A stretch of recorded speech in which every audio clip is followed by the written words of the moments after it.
Welcome to a new edition of the Neon Jazz interview series with jazz journeyman and pianist Orrin Evans. He's a very talented journey jazz soul and a wise man.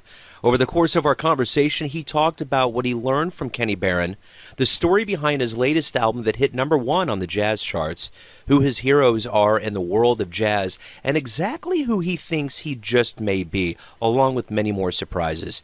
Dig this interview, my friends. Man, thanks for taking a little time to talk with me today. I really appreciate it.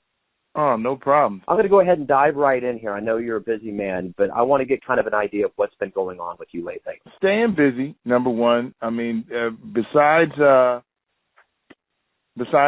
traveling, and I just finished a tour with David Murray, I've also been working on booking and curating series. And I'm doing one now in Philadelphia at a place called South, a brand new restaurant. Tonight we're actually presenting Johnny O'Neill, and we got Buster Williams coming in, and it's actually another part of the music or the business that I really, really enjoy, because even though Philadelphia is a hop, skip, and a jump from New York, there are a lot of artists that I've been exposed to while I'm in New York that are not being presented here in Philadelphia. For whatever reason. Some of them don't have a super big audience. Some of the venues just don't think of them. So it's really fun doing that. And at the same time, promoting his last record that just came out and trying to do more with that. And also the Captain Black Big Band. So really just hustling and doing all that I can to stay present, inspired, and excited about the music. Right on. And so you've touched on several things I want to follow up on. I want to get to the evolution of oneself, but through your personal evolution, you were born in Trenton, New Jersey, raised in Philly, as you talked about. Talk to me a little bit about your experiences growing up that led you to love jazz and to appreciate the craft and devote your life to it. I don't think, there was never really one moment in my life, but basically I grew up in the arts. My father, a playwright, my mother, a singer. So the music has always been around me. And then I had to take piano lessons. I mean, it was just there. But I moved to Philadelphia when I was around 12 years old. And coming from Trenton, New Jersey, it was a shock, because the neighborhood that I moved into, basically, were nothing but retired folks on that block. So I came from a block in Trenton, New Jersey, where I had friends, and we played hide and seek all day. I left the house at 10 o'clock with my bike and didn't come back till it was time to come in, and moved to a neighborhood where there were, all senior citizens and no kids. There was actually one kid that lived next door to me for a brief second. And with all that, I found the piano again. Even though I'd been studying in Philly, the piano was just something I had to do. And then when I moved to Philadelphia, I said, well, it just became my best friend again. And playing with my keyboard and all those things. And it was recommended that I go to a school in Philadelphia called Girard Academic Music Program, which was a middle school and high school. And when I got there, I met other musicians and I met other people. And that's when I guess you could say the bug bit. And that was the moment, where I said, this is really what I want to do. This is, I want to be a musician, but I wasn't convinced that it was going to be jazz at that time. It was just, I wanted to play music and really create. And the idea of composition really stuck with me, and not so much jazz and improvisation at that time, but just composition in general. And I also enjoyed singing. I sang in the choir there. So there were so many little things that happened at that school in Philadelphia that started the process. Yeah. Well, let's go to what's happened most recently with your album, The Evolution of Oneself, with Christian McBride. Talk to me a little bit about how this album came about. It's a great album, and kind of the evolution, so to speak, of this creative process. The record came about maybe 20 years ago, honestly. That was when I first met Kareem Riggins. And, of course, I knew McBride, but not totally. We weren't, he had graduated 2 years before me. So he was already in New York doing his thing, but I knew of McBride, and he was just this thing that everybody wanted, everybody wanted to hang with and play with, this person and this musician. And so once I moved to New York, I called him about getting on my first record back in 1995, and he wasn't able to do it, and neither was Kareem Riggins. So fast forward to literally almost 20 years later, I decided to try again. I had talked to McBride about recording over the years, but we just couldn't get it together.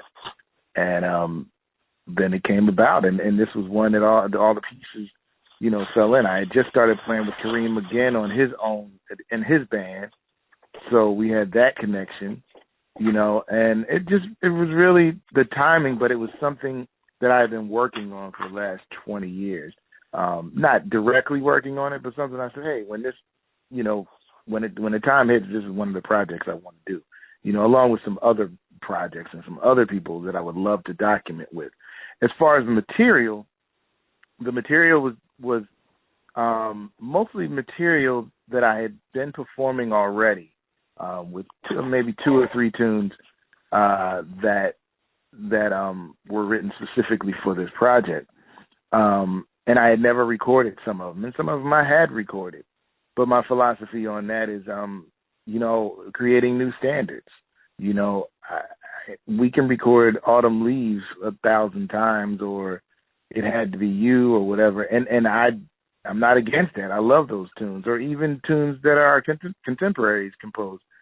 But I'm not against recording some of my tunes again, especially since the way that Kareem Riggins plays them is going to be totally different than Nasheed Waits or Byron Landon, or, the way that Chris McBride plays is going to be totally different than Eric Rivas. And I enjoy seeing what they discover in those compositions. So, as far as the material for this record, it was pretty much based on people in my life and tunes that I really wanted to hear these gentlemen perform. So speaking of approach and philosophy, at Rutgers University you studied with Kenny Barron. How did that experience shape how you approach music and how you create it?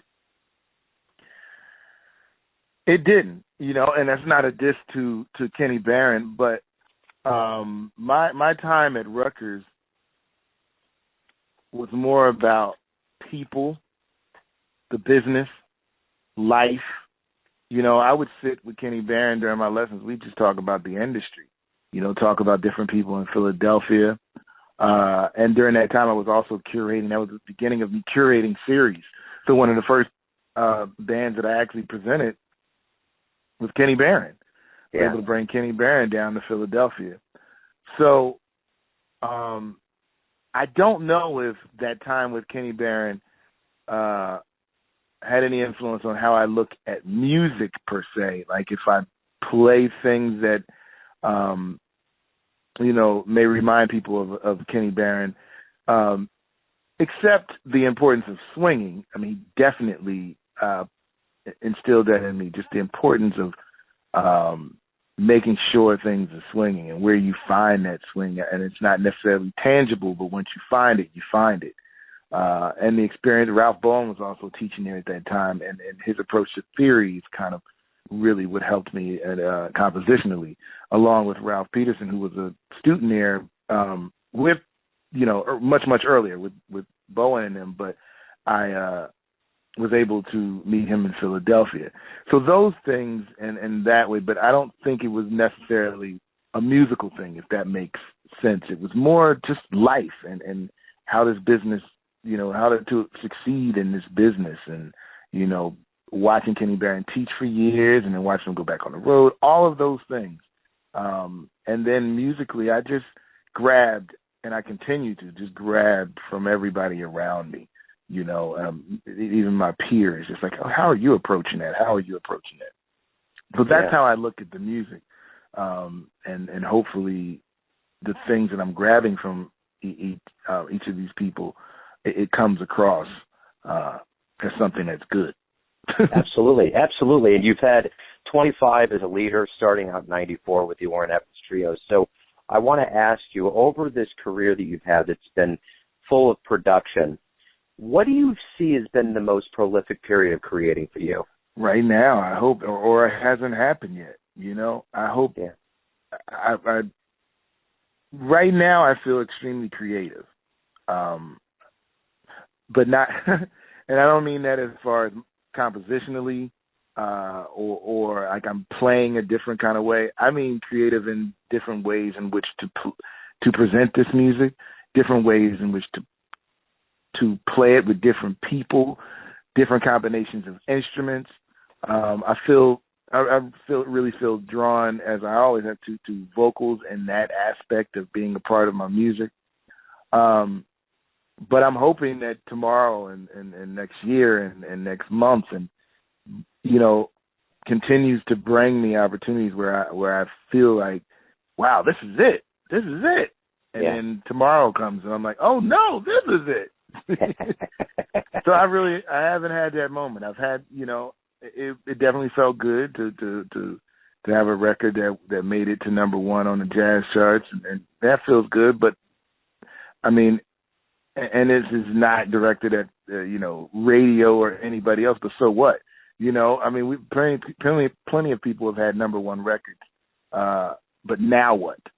Now what? That was last week, and everybody was on Facebook. Oh yeah, you got number one record. Now it's this week. I still have to continue to do what I do and be present. That's the most important thing. Yeah. So over your career, you performed live many times. How do you approach a gig today versus in the beginning? Were you nervous in the beginning? What's happened over the years for you to get to where you are in your comfort level? I think I've always been comfortable, and that, I mean, not that I didn't get nervous about material or that I'm meaning, to sound like an arrogant jerk, but due to the fact of growing up in the household that I did, watching my father direct plays and my brother and sister are performers. My brother's a poet. My sister's an actress too, and now a school principal. So we've always stood in front of people and presented. I used to do storytelling as a kid at the local library, and I would read to kids. So being in front of people never really made me nervous. Playing music, because I got into it, putting my own bands together and playing my music, I wasn't really that nervous, because it was like, oh, this is my thing. And I enjoyed being on stage. I mean, certain times when I'm playing, music that I'm not that familiar with or music of other people, there may be moments where I'm like, okay, let me make sure this is right and make sure. And I don't know if that's nervousness, but it's just, a desire to get it as quote unquote right as possible. Sure. And I've had that kind of approach to the music all my life. It's kind of like a kamikaze pilot, just like head, I'm going in. And I kind of approach that. I can't let this music or this business or whatever you want to call it, I made a point for it not to stress me out. And there's always a point where the people who play it with you may stress you out because they may not understand you. They may not understand your approach to the music. They may not understand this interview. And when those people come along, I've learned over the years to just keep moving and to do what I do because I am comfortable, because I do feel great on the bandstand, because I do enjoy what I do, and I'm blessed not to be at, no offense to a 9-to-5, but I'm blessed to be, this is my 9-to-5, playing music. Yeah. So I try not to let anything get in the way of that. And I've pretty much started that of the days of playing at Blue Moon when I was 20 and 21 years old in Philadelphia. So if I get nervous, that's when I have to remind myself, man, you're blessed. You're blessed to be able to play this music. And you know what? If it sucks, so what? Like, try it again. There's luckily, luckily there's no one that's going to come up to me at the end of the gig unless it's the band leader and say, look, you're fired. If that's the case, cool. There's another gig out there for me. So I try to just enjoy what I'm doing and have a good time. Yeah. Right on. So you just mentioned your album was at number one on the charts. In 2010, you got the Pew Fellowships and the Arts Award. Has there been an award that you received, not the best award, but an award that just threw you off guard? You're like, wow, man, that's cool. I didn't expect that, or it's just the unexpected award, so to speak. Well, definitely the Pew. Definitely the Pew, because that reminds me of something. I'm glad you said that.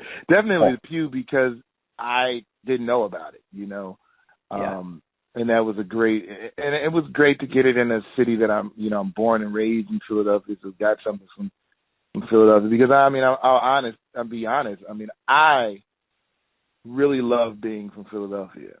As I sit here now, my door open, and I like my neighborhood. I miss living in New York at times, but I love Philadelphia. I love, the experiences I've had here growing up. But honestly, at this point, it hasn't. I think it hasn't always appreciated the fact that I'm here, living in Philadelphia, and doing my job to keep this place on the map by just playing music all over the world, like Chris McBride, like Kevin Eubanks, like a long list of other people. But I feel sometimes that Philly hasn't done me right, for lack of better words.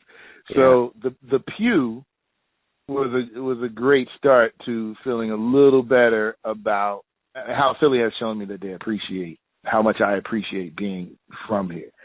So we touched a little bit on Kenny Barron, but I want to know, who has taught you the most about music in your life? Technically speaking, as far as music per se, like when things like theory and time and rhythm and things like that, I honestly have to say Ralph Peterson and Ralph Bowen, who I've learned the most, from those point of, like, just technical things involving music. As far as the business, it's pretty much, I've checked a lot of it out, just, watching other people and how they handle themselves. I learned a lot from Bobby Watson. I learned a lot from being in his band about the business. There's tons of people that have been blessed, to perform with, that I've learned a lot, but especially Bobby Watson. And then the other part, I just apply it to life. I just relate it to life. Like, you learn to manage people, not so much how they, some people were so on, like, I like the way he plays, or I like the way she plays.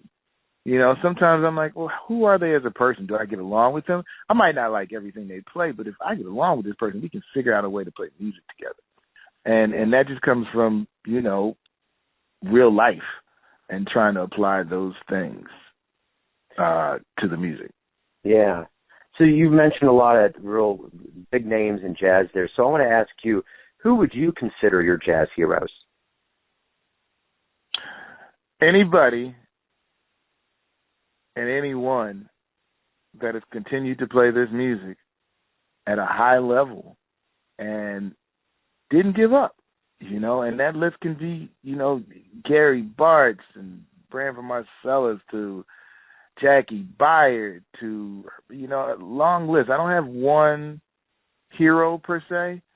I just admire and I appreciate people who continuing to do this despite the way the industry has changed over the years.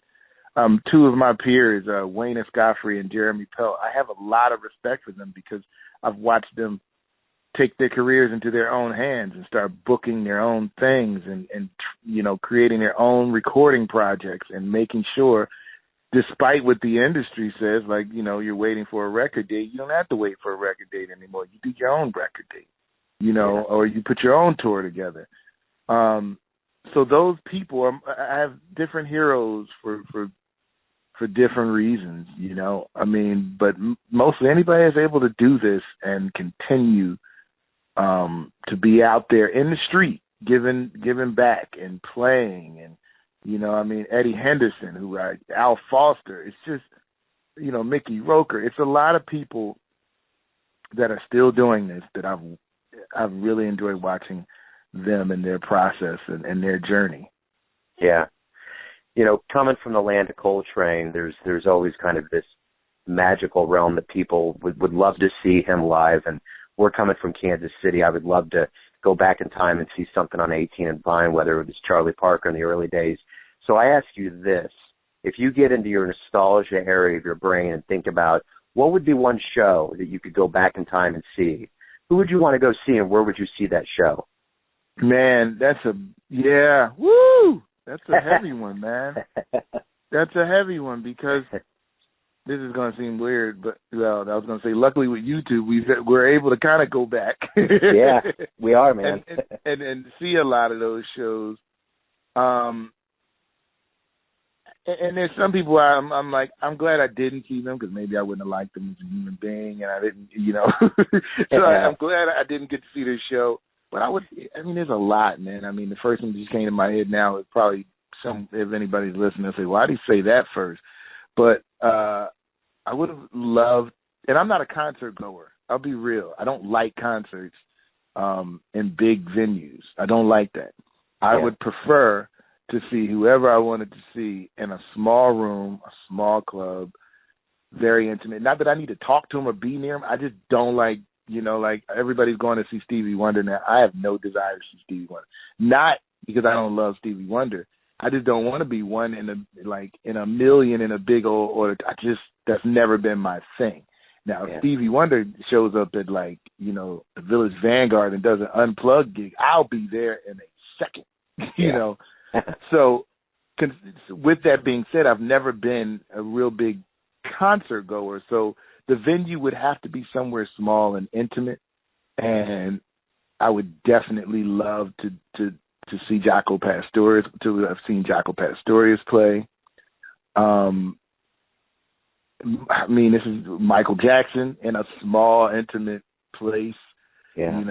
Lena Horne. These are all for different Sammy Davis Jr. These are great entertainers that I would have loved to have. Nat King Cole, Yeah. But so that's now you're getting me all excited. That'd be great to see some of those people in a really small, intimate place where I feel special about seeing them. You know what I mean? Yeah, without a doubt. I'm going to ask you this question about jazz, why you love jazz. But before that, I want to ask you, you've performed live, you've met many people and been all over the world. Do you have a good jazz story that's safe for radio, just a really good, something that pops into your head and you're like, man, that was cool, or that's something that you remember really well? I do. I remember being on the road, driving to New York to go do a record with someone I really, really respected. And I was supposed to be on the record date. I had done the rehearsal and done a few gigs a few days before. The record was live, and we were on our way to the studio. I was driving from Philadelphia to New York. And on the way to that recording, I received a phone call from a friend of mine. It says, man, such and such didn't call you. I don't know why he didn't call you. But, man, I just heard through the grapevine that you're not on that record date. And I'm like, what? Yeah, he didn't like what you played during the rehearsal, and so you're not on the record date. And I said, okay. And I turned around and I came home. The guy never called me. We're actually really good friends now. I won't say his name. But that story, I didn't turn around and say, screw him. I didn't turn around and say, man, he doesn't know what he's talking about, because obviously he did. I didn't play his music at that time, and this is almost 15 years ago, the way he wanted it played. Since then, we've played together. Since then, I've learned that I don't have to play with everyone. I can respect their music, but I don't have to play with them. And it may be a better situation for them to play with me. Doesn't mean I'm not a good musician. I may just not, their music may not speak to me. The way I play might not speak to them.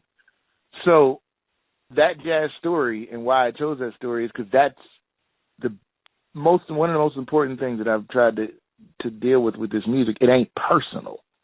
Yeah. It is not personal. The day you start taking this personal is the day you should quit. The day you start worrying about what everybody else thinks about your playing, the day, in any other life, any other career, hey, we're going to have to let you go. Okay, cool. It doesn't mean that you're not going to go get another job. It doesn't mean you might get another job in that same business. You know what I mean? It just means that wasn't the situation for you. Don't take it personal. And if you want it to be the situation for you, practice the music. If you don't sweat it. Yeah. Yeah. So let me ask you this. As a man that's dedicated his life to jazz and obviously very passionate about it, why do you love jazz? Because jazz loves me. and the freedom that exists in the music, the confined freedom. But really, I don't know anything else. It's like, and when I say that, I don't mean this music spoke to me on whatever day it was, and I've continued to have that conversation. I mean, there are other genres of music that I love and I even enjoy playing. Jazz has been good to me, although there's some issues with the industry, there's some issues with that word, there's some issues with so many things, but I don't think I wouldn't want to do anything else. So it's been good to me. It continues to be good to me. And even when it's bad to me, I realize it's not bad to me. It's not personal. It's just a bad moment that's going on in the music. Yeah. Yeah. So of all the people that you've touched from the stage and in your recordings, people have perceptions of who Orrin Evans is. Your family does, your friends do, who you played to at your last live gig. I want to know who you think you are. Everybody has their version of who you are. Who do you think you are? Someone that's always evolving and growing, trying to. And if I answer that question with a definite answer, then I'm not evolving and growing. Because who I am today, hopefully, is not who I'm going to be tomorrow. That's perfect, man. Orrin, this was a pleasure, man. I appreciate you opening up, giving me an insight. It was very fresh and unique. I dig it, man. Great, man. Appreciate it. Thanks for listening and tuning in to yet another Neon Jazz interview, where we give you a bit of insight into the finest players in New York, Kansas City, and spots all over the world, giving fans all that jazz. And thanks to Orrin for his brilliance, his honesty, and fighting for jazz from the stage and beyond. If you want to hear more interviews, go to Famous Interviews with Joe Domino on the iTunes Store or visit theneonjazz.blogspot.com for all things Neon Jazz. Until next time, enjoy the music, my friends.